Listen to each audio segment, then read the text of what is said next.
Ang kwentong ito ay hango sa totoong buhay. Karanasan ito ni Amable. Taong 1956, Negros Occidental.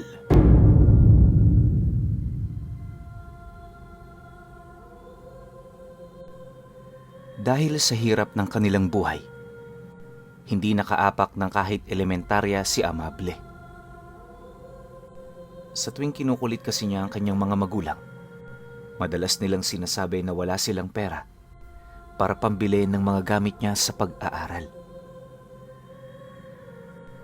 Ang ginagawa na lang ni Amable para kahit papaano ay may matutunan siya, hinihiram niya ang mga kwaderno ng kanyang mga kaibigan. Ang nagsisilbing sulatang papel naman niya ay ang dahon ng saging. Sa paraang ito, kahit papaano ay hindi siya lubusang maging mangmang. Dulot nga ng kahirapan, naging kabuhayan na nina Amable ang magsaka at mag-alaga ng mga hayop na siyang pinapaalagaan lamang sa kanila. Hanggang sa tumungtong siya ng edad na 18, yon ang nakagisnan niyang gawain. Isang araw, tumungo sa kanilang bahay ang isa sa mga tiyahin niya. Inalok nito si Amable na sumama sa kanya dahil bibigyan niya ito ng trabaho. Dahil nasa edad na 23 anyos na rin siya, pinayagan siya ng kanyang mga magulang. Nanabik naman si Amable at ang unang pumasok sa kanyang isipan ay magagawa niya ang makapag-aral kapag may sapat na yung ipon. Dahil dito, walang pagdadalawang isip siyang pumayag sa alok ng kanyang tiyahin kahit na tagapag-alaga lamang ng mga baka ang magiging trabaho nito. Ayon pa sa tiyahin niya, kailangang mabantayan ng maigi ang mga baka dahil nauuso na ang nakawan sa bayan ng kanyang amo.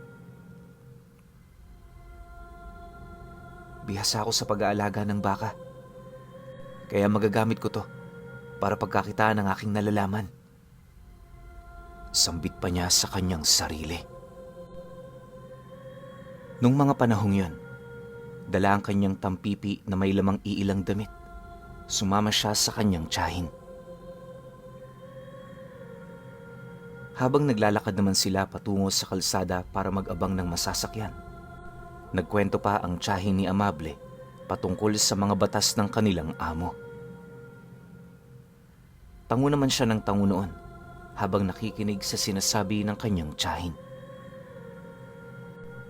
Pagkaraan ng ilang minutong paghihintay, may dumaang jeep kaya hindi na sila nagdalawang isip na sumakay doon. Habang bumabiyahe, hindi maiwasan ni Amable ang makaramdam ng kaba, lalo pa at sasabak siya sa bagong kapaligiran na malayo sa kanyang mga magulang.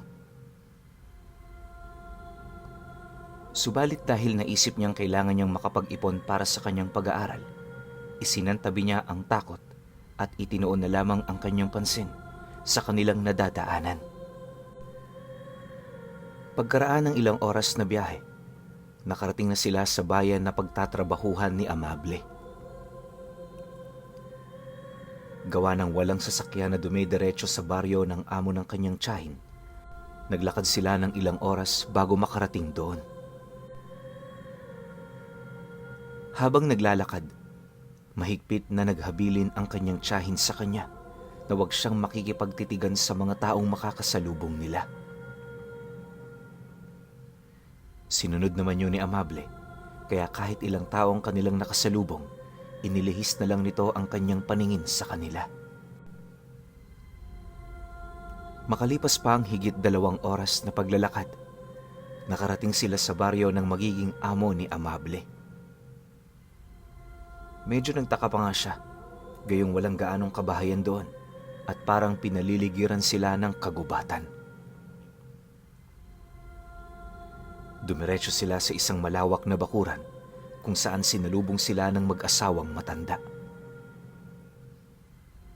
Agad namang ipinakilala ng tiyahin niya si Amable sa mga ito at nag-usap sila patungkol sa kanyang magiging trabaho.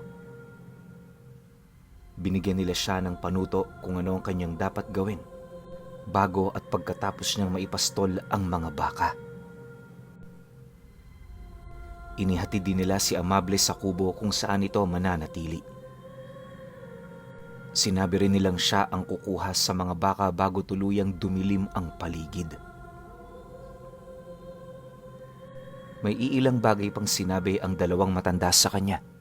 Subalit sa lahat ng mga habili ng mga ito, iisang bagay ang siyang pumukaw sa kanyang kuryosidad. Huwag kang lalabas tuwing gabi kapag nakaramdam ka ng mahinang pagyanig ng lupa at kapag may maulinigan kang mga mabibigat na yabag ng paa. Hindi iwinaglit ni Amable ang sinabing yon ng kanilang amo. Kaya nang iniwan na siya ng mga ito, minabuti niyang maglakad-lakad sa buong paligid. Matapos niyang matingnan ang kabuuan nito, pumasok na siya sa kubo upang magpahinga. Dahil sa kanyang pagod, tuluyan siyang nakatulog. Mabuti na nga lang at nagising siya bago dumilim ang paligid. Dahil dito, mabilis siyang tumungo sa bahay ng kanyang amo at humingi siya ng direksyon para mapuntahan ang bahagi kung saan naroroon ang mga baka. Matapos niyang malaman kung saan naroroon ang mga baka, nagmadali siyang tumungo roon. Habang naglalakad siya, nakikiramdam siya sa paligid. Iginala niya ang kanyang paningin hanggang sa matanaw na niya ang bahagi kung saan nakapastol ang mga baka. Noong makita niya na yon, nagmadali siya sa kanyang paglalakad hanggang sa makalapit na siya roon. Ano kaya ang ibig sabihin ng aming amo? Mukhang wala namang kakaiba rito eh. Bulong niya sa kanyang sarili habang tumitingin-tingin sa paligid. Kung ano-ano pang mga nilalang ang kanyang naiisip, pero nang makita niyang mga nasa 10 baka ang dadalhin niya pa uwi, minabuti niyang kunin na ang mga yon sa kanilang pinagtatalian. Pagkatapos niyang makuha yon, hinila niya ang mga tali nun at dinala sa kanilang kulungan. Saktong matapos niyang masigurado na hindi na makakatakas ang mga yon, minabuti niyang tumungo ulit sa bahay ng kanyang amo upang sabihing nahango na niya ang mga baka. Nagpasalamat naman kaagad ang mga amo niya at sinabihan siyang pakiramdaman ng paligid pagdating ng gabi. Nagwika rin sila na ipapahatid na lamang ang mga kailangan niya. Bumalik si Amable sa kanyang kubo at minabuting magmasid-masid na muna sa paligid.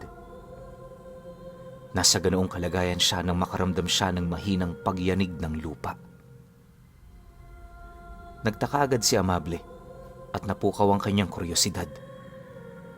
Subalit dahil madilim ang paligid, hindi niya nagawang sipatin kung ano yon.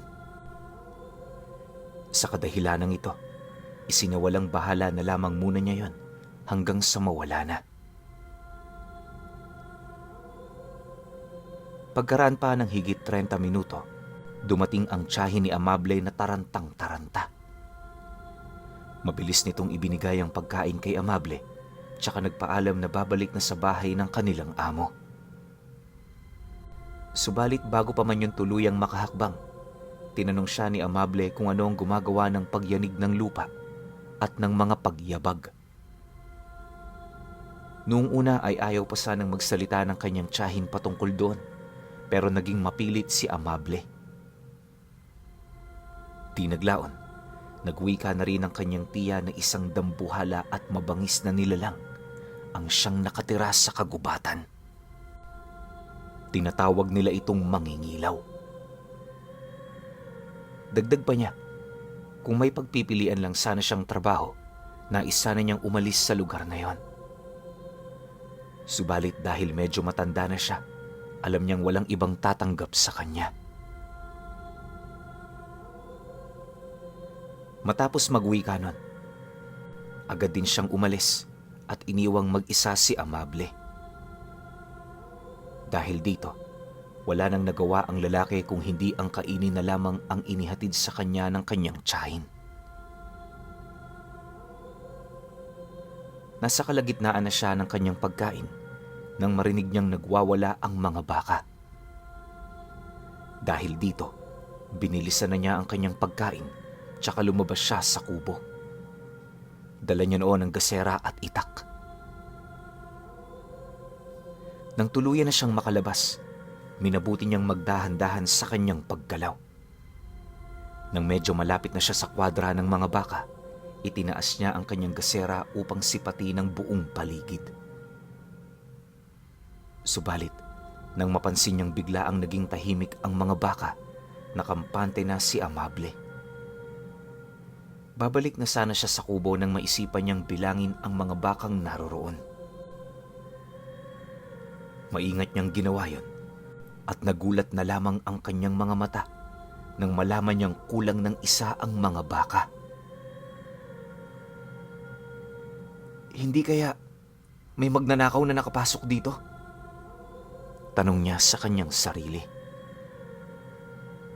Upang makasiguro, sinubukan ni Amable na halughugin ang paligid. Marahan siyang naglakad habang itinataas ang kanyang hawak na gasera at nakahanda na rin ang kanyang itak. Sinipat niya ng maigi ang buong paligid hanggang sa may marinig siyang atungal ng isang baka. Naging malakas ang kutob ni Amable na yun na ang nawawalang baka, kaya nag-isip siya ng kung ano ang pupwede niyang gawin. Naghagilap siya ng maaari niyang magamit hanggang sa makakita siya ng lubid. Dahil mahaba yon, alam niyang magagamit niya yon. Dahil dito, kinuha niya yon at agad na nagpa siyang hanapin kung saan naroroon ang bakang nawawala. Naisip pa niyang kapag magnanakaw talaga ang kumuha nun at alam niyang matatalo niya ito, hindi siya magdadalawang isip na labanan yon at pagkatapos ay itali. Ihaharap ko sila sa aking amo. Tingnan na lang natin kung sino ang mapapahiya. Saad niya sa kanyang sarili. Buo ang loob ni Amable na hanapin ang tumangay sa isang baka. Alam niyang kapag nahuli niya ang mga magnanakaw na yon, mababawasan na rin ang kanyang trabaho dahil hindi na siya magbabantay ng maigi sa kulungan ng mga alaga ng kanyang amo. Isa pang naiisip niya, malamang ay matutuwa sila at agad na magiging magaan ang kanilang loob sa kanya. Nasa kalagitnaan siya ng kanyang paglalakad nang makarinig ulit siya ng malakas na pag-atungal ng baka. Tumigil siya at agad na minatyagan kung saan yon ang gagaling. Noong mapagtanto na ni Amable ang pinagmumula ng ingay, minabuti niyang doon dumiretso. Subalit, nang magsimula na siyang tumahak ng landas na patungo sa pinagmumula ng ingay ng baka, bigla ang lumindol ng mahina. May narinig din siyang parang mga mabibigat na yabag at malalalim na paghinga. Natigilan si Amable at agad niyang naalala ang sinabi sa kanya ng kanyang tiyahin. Napatanong na lang siya sa kanyang sarili kung yun na nga ba ang mangingilaw. Subalit sa halip na makaramdam ng takot, mas nangibabaw sa kanya ang kagustuhang mabawi ang baka ng kanyang amo. Bahala na ako noong mangyayari. Mag-iingat na lang ako. Ang mahalaga mabawi ko ang baka ng mga pinagsisilbihan ko. Sambit niya. Mas lalo pa niyang binilisan ang kanyang paglalakad at dahil unti-unti nang lumilitaw ang buwan sa kalangitan, minabuti na lamang muna ni Amable na patayin ang ningas ng kanyang gasera nang sa gayoy hindi siya mapansin ng magnanakaw o kahit ng mangingilaw. Nasa kalagitnaan siya ng kanyang paglalakad nang may mapansin siyang tatlong liwanag sa unahan. Noong una, inakala ni Amable na alitap-tap lamang yon, kaya hindi na muna niya ito pinansin. Subalit habang papalapit siya, nawari niyang hindi yun mga alitaptap. Lalo pa siyang nakaramdam ng magkahalong kaba at takot nang mawari niyang mga maliliit na tao yun na may pakpak. Iisang engkantadong nilalang lang ang agad na pumasok sa kanyang isipan. Mga lambana ang mga yun ah. Bakit kaya sila nagpakita sa akin? Iiwas sana siya at lilihis ng daan. Subalit napansin ni Amable na nakatuon pala sa kanya ang pansin ng 3 lambana. Nakita niya rin na may pinagtutulungan ito na parang lubid na halos 2 hanggang 3 dangkal lamang ang haba. Kapansin-pansin din na parang may kuko ito sa magkabilang dulo. Walang ano-ano, sa isang pagkisap ng mga mata ni Amable, nasa harapan na niya ang 3 lambana. Napako na lang siya sa kanyang kinatatayuan nang magwika ang isa sa mga yon na ibibigay niya ang dala nilang bagay sa kanya. Habang nagsasalita noon ang isang lambana, inunat naman ng 2 ang malalubid na bagay na pinagtulungan nila. Ganun na lang ang mangha ni Amable nang makita niyang kahit halos 5 dipa na niya ang haba ng naturang bagay, hindi pa rin ito napuputol. Napangiti naman agad sa kanya ang mga lambana nang makita nila ang pagkamangha sa kanyang muka. Sinabi nila kay Amable na ang bagay na yon ang lulutas sa kanyang problema dahil sa pamamagitan nun, magagawa niyang gapusin ang dambuhalang mangingilaw. Sinabi rin ng isang lambana na tinatawag ang bagay na yon na sintas ni Abad at mabisa yun sa kabal at kunat. Dagdag pa niya na nagbibigay daw yon ng babala kapag may sakunang paparating at magagamit niya sa kanyang suliranin. Ibinigay nila yon kay Amable at saka tinuruan siya kung paano gamitin ang ganoong bagay. Matapos magwika ng mga lambana, ginawa niyang sinturon yon. Magtatanong pa sana siya ulit, subalit bigla ang naglaho ang mga yon sa kanyang harapan. Nagkataon din na nakarinig siya ng atungal ng baka at ingay na parang may umangil. Lalo pang tumibay ang kutob ni Amable na yun na nga ang mangingilaw. Naramdaman na rin niya na humigpit ang sintas ni Abad na kanyang ginawang sinturon.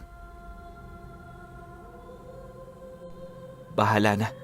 Kailangan kong mabawi ang baka dahil tsak napapagalitan ako kapag hindi ko yun naiuwi ng buhay at ligtas. Saad niya sa kanyang sarili. Mas lalo pa niyang binilisan ang kanyang paglalakad. At dahil sa tangan niyang ipinagkaloob ng mga lambana, mas lalo pang lumakas ang kanyang pandama. Sinundan niya ang pinagmumula ng ingay. At habang naglalakad siya, lumalakas din ang kabog ng kanyang dibdib. Alam niyang nasa tama lang siyang landas, gawa ng nakakaamoy siya ng mabahong samyo na tinatangay ng hangin. Panigurado kong yan ang aking hinahanap. Sambit pa niya. Minabuti niyang tumakbo na lang hanggang sa makarating siya sa tapat ng kasukalan. Naisip niyang baka roon naglulungga ang mangingilaw, kaya nagmatsyag siya sa paligid.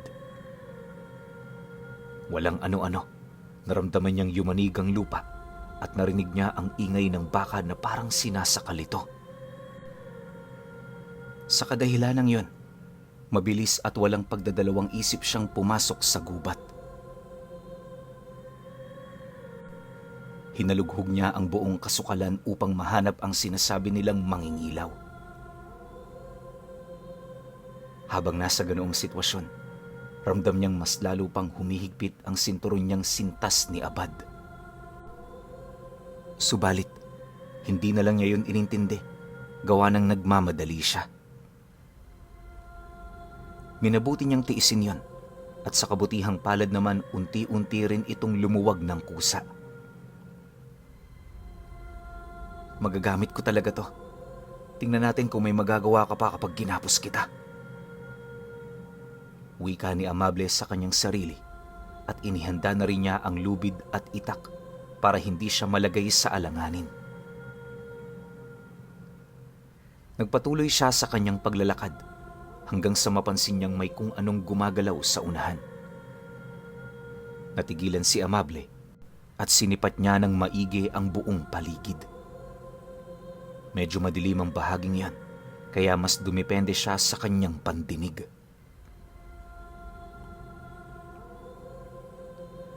Habang nasa ganoong sitwasyon, may naramdaman siyang paggalaw sa hindi kalayuan. Maingat na sinundan niyo ni Amable hanggang sa maaninag niya ang isang nilalang na halos triple ng kanyang laki. Parang unggoy ang anyo nito. Nagbabaga ang kanyang mga mata at kumikinang ang matatalas niyang mga ngipin. Yan ang aking hinahanap. Bulong niya sa kanyang sarili. Magkahalong mangha at takot ang naramdaman niya nang mapansin niyang sumisinghot ang nasabing nilalang sa paligid. Sinubukan niyang hanapin ang baka ng kanyang amo, ngunit gano'n na lamang ang gulantang niya nang makita ang kalahating katawan ng baka. Malakas ang kutob ni Amable na kinaina ng mangingilaw ang baka na kanyang hinahanap, kaya gano'n na lang ang kanyang panlulumo. Nang makita niyang naibaling ulit ng naturang nilalang ang kanyang pansin sa kalahating katawan ng baka, doon na at nagkaroon ng pagkakataon si Amable upang makalakad ng papalapit sa mangingilaw. Akmang susubukan sana niyang tagain ang nilalang na yon sa kanyang binti, ngunit napako na lamang si Amable sa kanyang kinatatayuan at biglang nablangko ang kanyang utak nang mapalingon sa kanya ang mangingilaw. Sakto ring nadampot na ng nasabing nilalang ang kalahating katawan ng baka, kaya nasaksihan ni Amable kung paano niya ito lantakan. Nang makita niya yon, naisip niya kung gaano kapeligroso ang kanyang sitwasyon. Ninais niyang umalis sa kanyang pwesto pero walang lakas ang kanyang tuhod. Hindi rin niya namalayan at nabitawan ang kanyang gasera, kaya nabasag ito. Nang akmang dadakmain na sana siya ng mangingilaw, doon na lamang niya nagawang pilitin ang kanyang sarili na makagalaw. Napaatras siya, kaya nagawa niyang iwasan ang kamay ng mangingilaw. Tinaga niya ito ngunit gano'n na lang ang kanyang gulat nang malaman niyang hindi man lang nasugatan ang dambuhalang nilalang. Ano bang klaseng balat ang meron ka't hindi ka tinatablan? Magbabayad ka dahil sa ginawa mo sa baka ng aking amo. Wala siyang ibang naisip noon kung hindi ang itali ang mangingilaw. Dahil dito, mabilis siyang napatakbo patungo sa pinakamalapit na puno at itinali roon ang isang dulo ng lubid. Noong magawa na yon ni Amable, agad siyang tumakbo ulit upang sana'y paikutan ng mangingilaw, subalit nagulat siya nang makita niyang papadakma na ito sa kanya. Iiwas sana siya pero di hamak na mas malaki at mas mabilis sa kanya ang nilalang na yon. Nagawa siyang dakmain ang nilalang gamit ang iisang kamay nito. Matapos gawin yon ng mangingilaw, iniangat niya si Amable. Pinilit naman ni Amable ang makawala, ngunit hindi niya magawa. Sinubukan niyang igalaw ang kanyang kamay upang makuha ang kanyang itak sa kaluban nito, pero kahit konting galaw ay hindi niya magawa. Walang ano-ano, naisip ni Amable ang sintas ni Abad na nasa bewang niya. Dahil sa kanyang pwesto, alam niyang magagawa niyang kunin yon. Pinilit niya ang kanyang sarili na makuha yon. Ngunit mas lalo pang humigpit ang pagkakahawak sa kanya ng mangingilaw at ng mga sandaling yon, ngumanga na siya. Lalong kinabahan si Amable nang makita niyang kasyang-kasya siya sa bunganga ng naturang nilalang. Rinig na rinig rin niya ang pagsinghap nito na animoy sabik na kainin siya. Hindi ako papayag na kainin ng nilalang na to. Kailangan ko makaligtas at maipagbigay alam sa aking amo nangyari sa isa nilang baka. Natatarantang saad niya sa kanyang sarili. Nung mga sandaling yon, ginawa niya ang lahat ng kanyang makakaya hanggang sa magawa niyang masalat ang dulo ng sintas ni Abad. Agad niyang malalaman yon dahil may kuko yun na parang sa mabangis na hayop. Makukuha na sana niya yon nang biglang magwala ang mangingilaw. Hindi alam ni Amable kung ano ang kanyang gagawin. Batid niyang kapag nagkamali siya at nabitawan siya nito, tiyak na mamamatay siya o kung hindi naman kaya ay mababalian ng buto. Dahil dito, idinalangin niyang sana ay hindi siya mabitawan ng mangingilaw. Di naglaon, naging kalmado na rin yon. Inakala ni Amable na magiging ligtas na siya noon, pero lalo pa siyang nakaramdam ng hintakot nang ngumangayon. Batid ni Amable na balak ng mangingilaw na kainin siya, kaya ginamit niya ang lahat ng kanyang makakaya para makuha ang sintas ni Abad. Di kalaunan, kahit na mahirap, nakuha rin ni Amable ang malakuko na dulo ng sintas ni Abad. Subalit dahil hawak pa rin siya ng mangingilaw, limitado pa rin ang galaw na kanyang magagawa. Gamit ang malakuko na dulo ng sintas ni Abad, sinubukan niyang tusukin ang balat ng mangingilaw. Medyo nag-aalangan pa siya nung una, gawa ng hindi tinabla ng itak ang mangingilaw. Ngunit kahit na ganon, ginawa pa rin niya kung ano man ang kanyang binabalak. Ganon na lamang ang gulat at tuwa ni Amable nang mapaatungal ang mangingilaw dahil sa kanyang ginawa. Hindi niya inaasahan na maramdaman yon ng dambuhalang nilalang, kaya laking pasasalamat niya sa sintas na ipinagkaloob sa kanya ng mga lambana.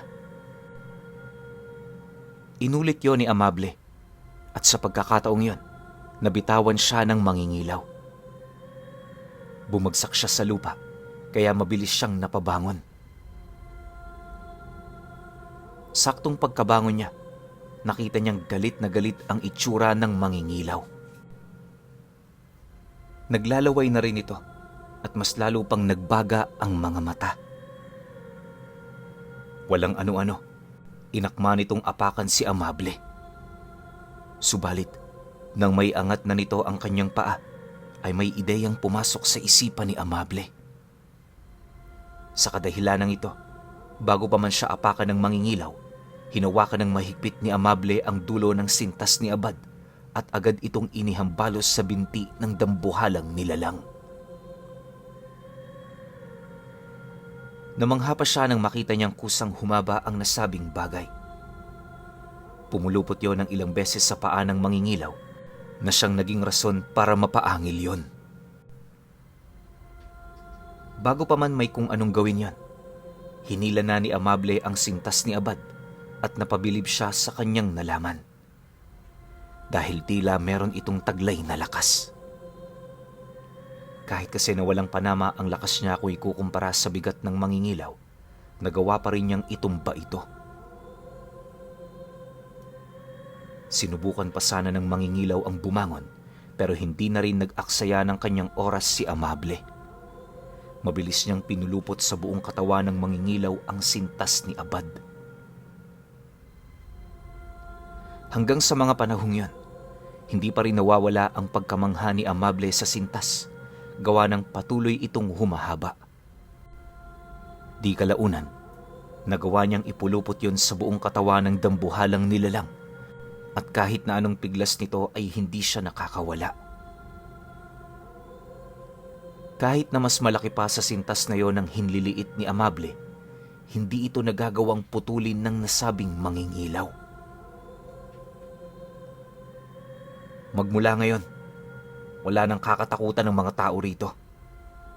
Hindi na sila mangangamba na lumabas tuwing gabi, at mas lalong wala nang mambibiktima ng mga tao o mga hayop. Saad ni Amable.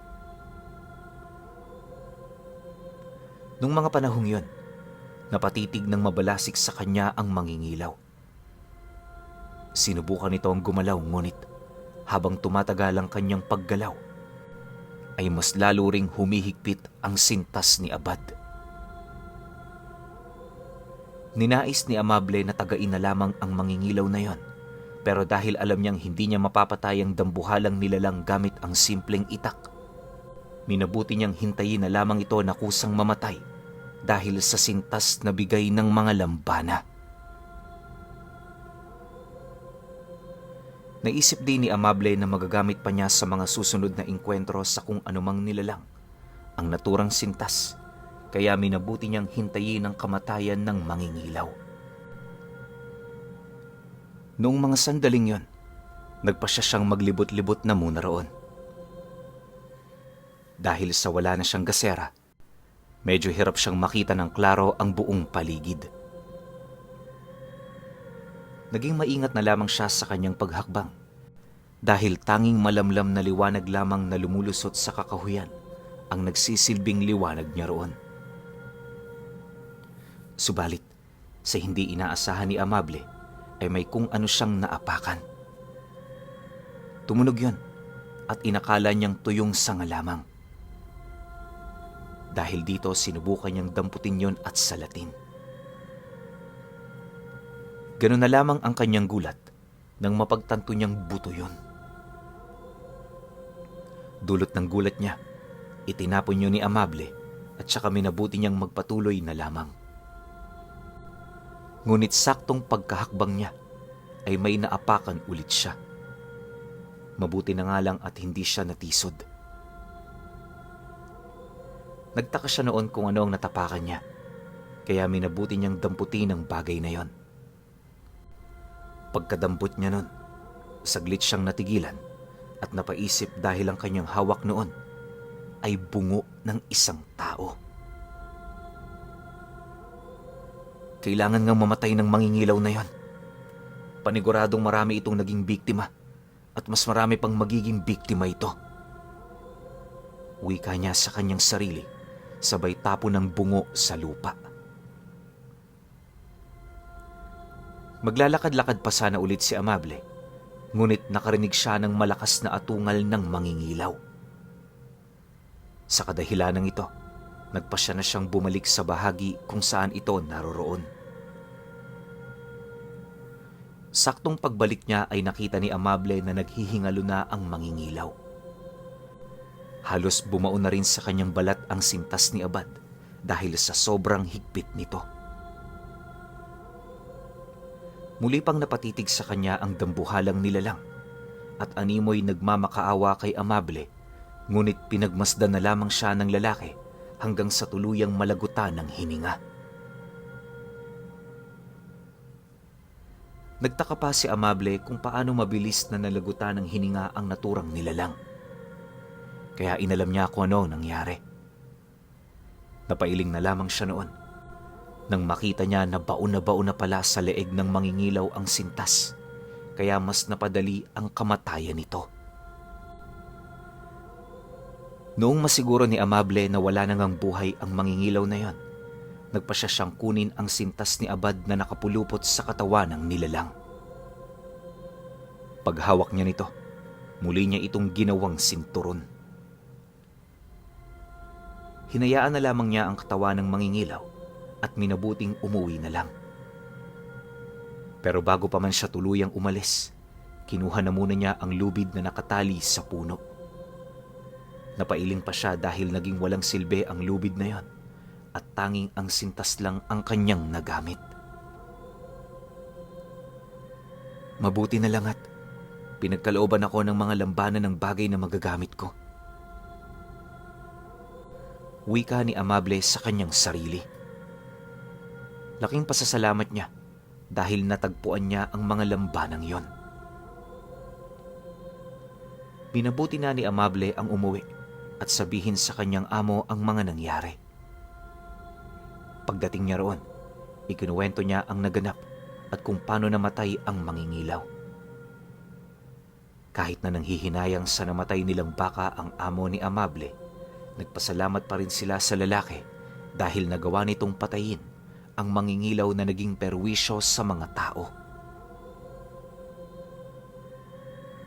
Dahil sa ginawa ni Amable, mas naging malapit siya sa kanyang mga amo. Tumagal siya sa pag-aalaga ng mga baka nila at doon na rin siya nakapag-asawa sa lugar na yon. Wala rin kahit ni isang tao sa kanilang baryo ang nakakaalam kung sino ang pumatay sa mangingilaw maliban na lang sa kanyang tiyahin at mga amo. Magmula rin noon, hindi na niya nakita ang mga lambana. Marahil nagkataon lang din na nagpakita yun sa kanya at naawa sila, kaya ibinigay nila sa kanya ang gamit na isa sa pinakamahirap hanapin. Siguro kung hindi dahil sa bagay na yon, baka maging si Amable ay naging biktima na rin ng mangingilaw. Subalit, sino nga bang makakapaniwala na meron palang umiiral sa ating mundo na isang mahiwagang sintas na tinatawag ng mga diwata na mutya ng sintas ni Abad.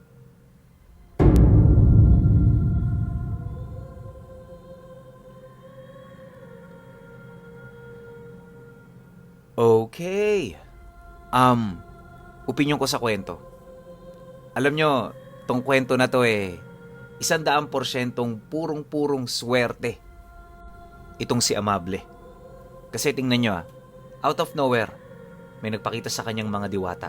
Yun nga yung lambana. O iba-iba yung tawag lambana, lambana, lanbana, lanba. Basta yun yung term, diwata, para generic na lang tayo. Nagkataon lang na nakita siya. Siguro tong mga diwata na to sukang-suka na sa pinaggagawa ng mangingilaw. Alam niyo naman kung ano itsura ng mga mangingilaw, di ba? Para yung mga bakulaw na halimaw na kung kumain isang buong baka agad ang pagkain. Ganon sila katindi, tsaka ganon sila katakaw. Hindi ko lang alam kung gabi-gabi nilang ginagawa yon. Kasi kung gabi-gabi, malamang ubos na yung baka. O isang beses kada isang buwan. O isang beses kada isang linggo. Di lang ako sigurado kung paano yung galawan nitong mga mangingilaw. Pero isa yan sa mga nilalang na kinakatakutan talaga sa puso ng gubat. Siguro, itong mga diwata walang magawa para magapitong nilalang na to. Kaya kailangan nila ng tao na gagawa para mapatay yung nilalang. Ito nga, yung mangingilaw. At yun nasa katauhan ni Amable. Sobrang swerte nito, no? Tsaka, hindi ko alam kung ano nangyari dun sa bangkay nung mangingilaw. Pwedeng nalusaw, pwedeng kinain ng lupa. Kasi sa pagkakaalam ko ito aswang din. Nasa lahi to ng mga aswang pero parang 3/4 siya ng engkanto. Yung pagiging 1/4 niya, yun yung pagkain niya sa mga buhay. Tulad ng mga baka, tao o kung ano pa. Basta mga sariwang karne, sariwang laman. Kinakain niya ng mga mangingilaw. Search nyo, alam ko makikita nyo yan Nagkalat yung mga picture niyan. Pero overall, yun nga masasabi ko, swerte ni Amable, pinagkalooban siya ng mga diwata. Sobrang bihirang mangyari to, parang 0.01% na mangyari, pero may tsansa pa rin kahit maliit. So, yun. Pero kayo pa rin, kung may opinion kayo sa kwentong ito, comment nyo lang sa baba. Yun lang. Hanggang sa susunod na kwento. Salamat.